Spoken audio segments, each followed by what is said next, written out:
Hi, I'm Helen. This is Helen Chanel, and today I'm going to talk about haute couture. What is it? Where is it? And where is it going in relation to Chanel in particular? Um, those of us who like to buy designer clothes hear the term all the time, haute couture, and that is Haute, couture. And we kind of wonder what it is. What are they talking about? So I'm going to give you a short explanation just so we know. And it's very fascinating actually because the term haute couture is what would I call it? It's a legally protected term. You can't say you've got an haute couture line no matter who you are unless you meet certain criteria. The most important of which is you have to be invited to be able to use that term. It's a designation that is only granted by the French Ministry of Industry. And there's a federation, and that if you're not invited, you're not using it, and they're not messing around. If you try and use a haute couture label or the term haute couture with a line of your clothing, they will fine you. They're not fooling around. Um, it was organized in 1945, the haute couture whole concept, and it was there's certain criteria. Chanel, by the way, is the longest surviving design house that has been uh, having an haute couture label. 60 years. That seems like a long time to me. Others come and go, but here's Chanel, the longest lasting.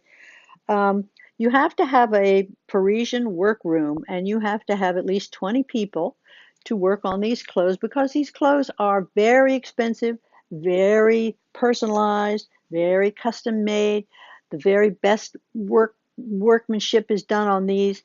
The best people do the best work for these people because you pay so much for one thing, the likes of which you and I will not be spending. Um, Hundreds of thousands of dollars sometimes. Let's say a wedding gown. I can't even imagine how many hundreds of thousands of dollars that would be.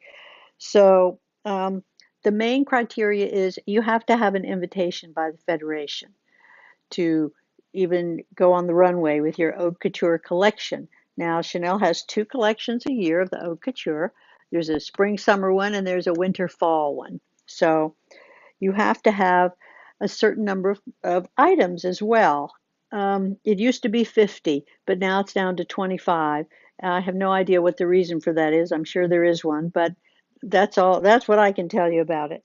Anyway, in 2016, there were 13 designers who were allowed to show haute couture. 13 out of all the fashion houses and all the designers, 13.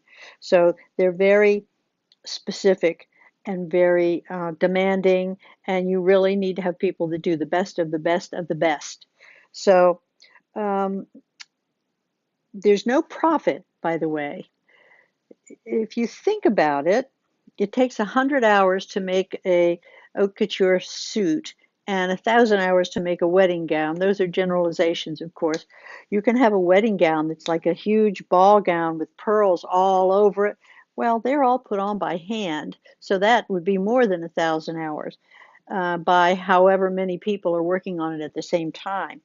So it is not cost effective, but they make their money on the ready to wear. But the haute couture goes along with the aura, and it is provides a service for the people who want that service. Um, in Worldwide in 2015, there were 1,000 people who were regular haute couture customers out of the whole world. So it's certainly a luxury, but you're living in a world there of knowing what's the best, wanting what's the best, appreciating the workmanship, appreciating the efforts and the designs, etc. So you have something that's constructed just for you, and as I say, it may not be for your world and mine, but it's out there. And so that is what haute couture is. The label is different too. Chanel's label is narrow and pointed on the end. That's the haute couture Chanel label. Um, they have the runway shows. Uh, and after the runway show, and you're seated, you have a specific seats there, and you see maybe videos on YouTube sometimes. You see people taking notes as the things go up and down the runway. So afterwards, they will make an appointment for you to go to the salon, and you take your notes and see what things you're interested in, what things you might have questions about, and they'll have models who'll come back and forth wearing the garment that you're interested in.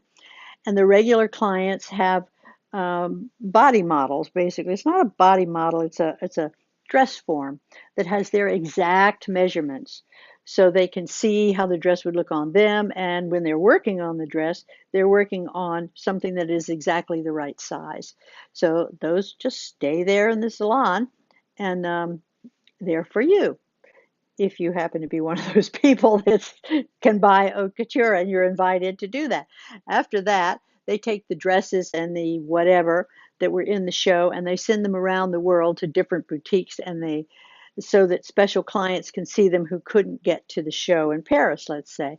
And it also gives the press a chance to see the clothes up close and personal. So that's what happens to them. Now, what happens to them after that, I'm not sure. But at any rate, um, I think that could be it in a nutshell. I will tell you two more facts that I'll go over briefly, because if I were to talk about them in any depth, it would be more videos than we could handle. One of the things in 2015, Karl Lagerfeld is the chief designer and the creative editor, what I say. He's in charge of the creative part of Chanel. He's just a genius, and he's been doing it quite a while for Chanel. Um, he came up with something in the fashion show. Not that he's the only one to use it, nor did he invent it, but he's innovative enough to put it in the fashion show of a Chanel jacket that was made by a printer, a 3D printer, which just I don't even know what to say about that. There are no stitches involved. There's no sewing involved. It's made by this printer. Now, of course, Chanel did the design, they did the fabric, whatever you have to do, they did everything, but it was created in one piece by a printer. They're not the only ones to do that. There are other fashion places that do it, and we're going to see it more and more as time goes by. That is a Eventually, I theorize that people are going to have those printers in their houses. But at this moment, anyway, I just wanted to point out that Chanel has done that, and it wasn't a fashion show, and they're keeping up with things. I'm going to read you a quote now by Karl Lagerfeld.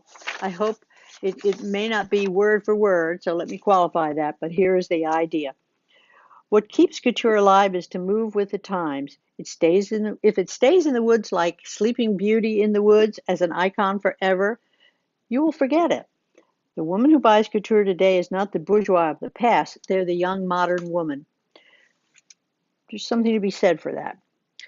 Now, the other thing I'm going to tell you very briefly that is coming into the haute couture world is streetwear. Streetwear is a big deal. Starts with the younger set, of course, because it's almost literally streetwear. I mean, they had clothes for surfers way back when. Then they started getting clothes for skateboarders, and it just goes on up the line. And so now they have streetwear clothes.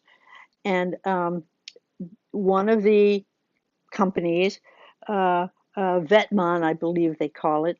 This is not exactly my world, but I'm getting into it like everyone else does. Who cares about fashion? Um, they were invited to participate in the haute couture portion of the fashion week. Um, and you can get invited. They issue a certain number of invitations. You don't have to have the same criteria. Um, so these people were invited. It's very expensive streetwear, and one concept they do that I think is very interesting. This company, they have gone with other companies, and they work together, and they team up with other labels, and you may buy a sweatshirt. It may be $1,300, and it will have two labels. There's a whole list of companies that they work with. It may have Reebok and Champion, or excuse me, Reebok and Vetman, or Champion and Vetman, two labels and two logos. I think it's a fascinating concept, but you just trying to keep up with the times. But anyway, they were invited to for the haute couture, and I thought that was interesting because it's really a very innovative way to think, and it's a pretty well established thing, this haute couture world. And to see that they're branching out like that and keeping up with what's happening, I think is fascinating. At any rate, I hope you enjoyed this. If you have any questions, just email me, hc20850 at aol.com. And it's good to talk to you. I'll talk to you soon.